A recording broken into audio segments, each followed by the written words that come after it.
Seasonal எக்ஸாசர்பேஷன்ஸ் of respiratory diseases அப்படிங்கிறது ரெண்டு விதமாக அணுகலாம். ஒன்று வந்து அவங்களுக்கு வந்து அந்த அலர்ஜிஸ் அப்படிங்கிறது பனிக்காலத்தில் அதிகமாகுது.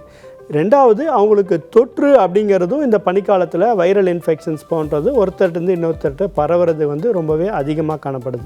இந்த ஃபஸ்ட்டு பாயிண்ட், அவங்களுக்கு அலர்ஜி உள்ளவங்க வந்து இப்போ உதாரணத்துக்கு ஆஸ்துமா நோயாளிகள் இருக்கலாம், அல்லது அந்த தும்பல் அது மாதிரி விஷயங்களால் பாதிக்கப்படக்கூடிய மக்கள் இருக்கலாம்.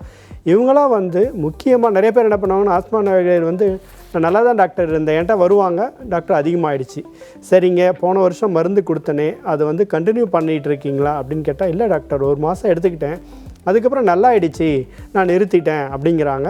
இது வந்து ஒரு நோய்த்தன்மை வந்து கம்மியாக இருக்கவங்களுக்கு வேணால் சூட்டபுளாக இருக்கலாம். அந்த ஆஸ்மாலேயே மைல்டு ஆஸ்மா, சிவியர் ஆஸ்மா அப்படின்னு நான் கேட்டகரைஸ் பண்ணுறோம். அந்த சிவியர் ஆஸ்மா இருக்கவங்க வந்து சிம்டம் ட்ரிவனாக நான் நல்லா தான் இருக்கிறேன் அப்படின்னு சொல்லிட்டு மருந்துகளை மருத்துவர் அறிவுரை இல்லாமல் நிறுத்திடுறாங்க.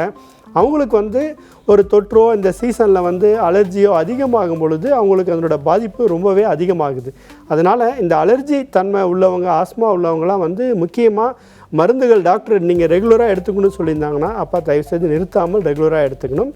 நம்பர் 2, அந்த இன்ஃபெக்ஷன்ஸ் அதிகமாக பரவுறது இந்த வின்டர் சீசனில் அப்படிங்கிறதுனால அந்த சீசனில் வந்து நம்ம அந்த இன்ஃபெக்ஷன்ஸ்லேருந்து பாதுகாத்துக்கிறதுக்கு என்ன பண்ணலான்னு பார்த்திங்கன்னா, அந்த வயதானவர்கள் அல்லது ஒரு இம்யூன் சப்ரஷன் உள்ளவங்க, ஸ்டீராய்டு மாத்திரைகள் எடுத்துக்கிறவங்க கூட்டமான இடத்துக்கு போகும்போது கண்டிப்பாக அந்த நோய் தற்காப்பு முறைகளை பார்த்துக்கணும். என்னென்ன அப்படின்னா, மாஸ்க் போட்டுக்கிறது, வெளியில் போயிட்டு வந்தோடனே ஹேண்ட் வாஷ் பண்ணுறது, இதெல்லாம் ரொம்ப ரொம்ப அவங்களுக்கு முக்கியம்.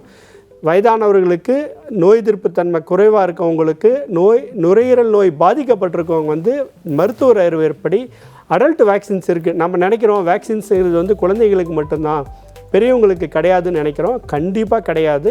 அடல்ட் வேக்சின்ஸுங்கிறது ஒரு பெரிய டாபிக். அதனால் இன்ஃப்ளூயன்ஸா போன்ற தீவிரமான நோய்கள்லேருந்து தீவிரத்தன்மையை கண்டிப்பாக நம்மளால் குறைக்க முடியும். அவங்க வந்து மருத்துவர் அறிவுரைப்படி அந்த வேக்சின்ஸை எடுத்துக்கிறதும் குளிர்காலத்தை அணுகிறதுக்கான ஒரு தடுப்பு முறையாக நம்ம கன்சிடர் பண்ணலாம்.